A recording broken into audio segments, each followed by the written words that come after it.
Alors, bonjour à tous et un grand merci d'avoir pris sur votre temps personnel pour venir à ce rendez-vous de ce dimanche après-midi, dont l'appellation est l'appel Marche pour le climat. Je voulais remercier d'ailleurs Isabelle Azevedo, Didier Labarre du CCFD, puisque c'était vraiment mes points d'appui, même s'il y en a d'autres, et le collectif qui s'exprimera tout à l'heure, d'avoir aidé, facilité en tout cas l'organisation de ce rendez-vous. Hugues Olivier qui nous a fait l'honneur de venir, qui a fait partie des 150 citoyens, qui est originaire qui vit en Centre-Val de Loire.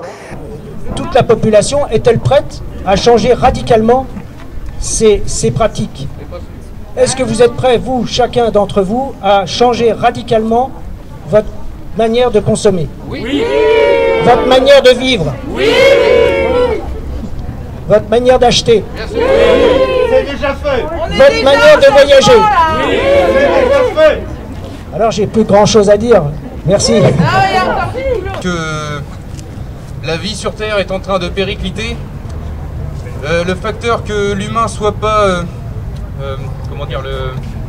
le premier acteur est de 0,0000001%.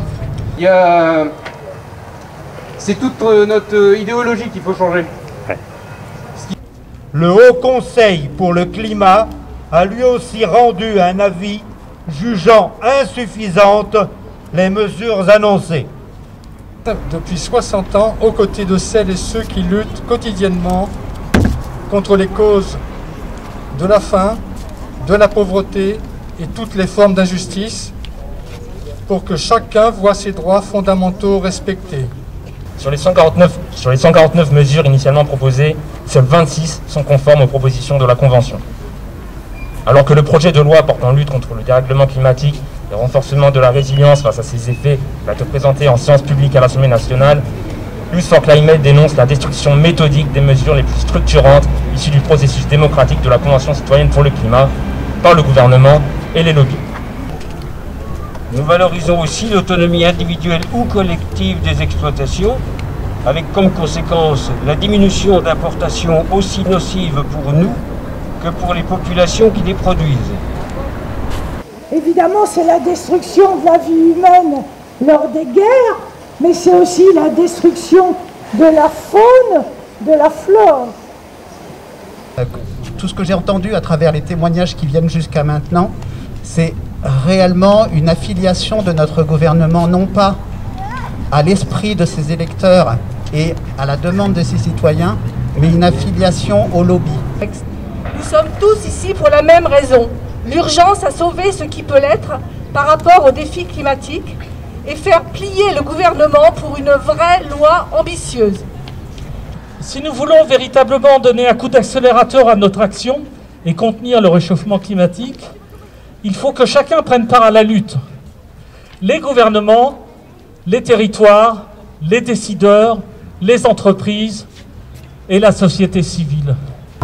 La loi qui va être débattue demain c'est une déception. C'est une déception. J'espère aujourd'hui, et cette manifestation est un appel au sursaut des décisionnaires, c'est une demande d'avoir du courage politique.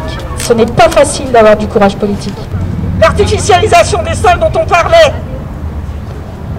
que les plateformes logistiques du e-commerce soient considérées comme un commerce, excite. La publicité sur les produits polluants, excite. Message de Nadia Essayant, députée du Cher aux Marcheurs pour le climat. La première des choses que je souhaite vous dire, c'est que nous avons déjà franchi un pas important en montrant notre volonté d'inscrire la défense de l'environnement dans la Constitution. Les différentes manifestations citoyennes ont certainement joué un rôle en alertant et en signifiant leur inquiétude pour l'avenir, le nôtre et celui de nos enfants. En tant que membre de la Commission développement durable et aménagement du territoire, je suis évidemment concerné directement par la loi climat et résilience, actuellement en débat à l'Assemblée nationale. Donc, je n'avais pas prévu, mais je voudrais remercier Jean-Claude Léchelon et Jean-Luc Marty, qui, pour diverses raisons, incarnent ce que doit être l'écologie, une transition écologique, mais aussi sociale. Les deux doivent forcément fonctionner ensemble. Voilà, c'était. Alors, je vous remercie vraiment de ce rendez-vous. Ce que j'espère qu'effectivement, n'oubliez pas de signer les pétitions. Donnez vos contacts si vous souhaitez recevoir de l'information sur l'écologie. Et puis en espérant que dans chaque territoire, que ce soit à Bourges, que ce soit à Saint-Amand ou que ce soit à Vierzon, puisse y avoir un après. Des gens se regroupent sous la forme d'un collectif et puissent faire un travail de veille, d'alerte et aussi de proposition écologique. C'est le vœu que je souhaite. Merci à vous et à bientôt pour d'autres rendez-vous. Au revoir.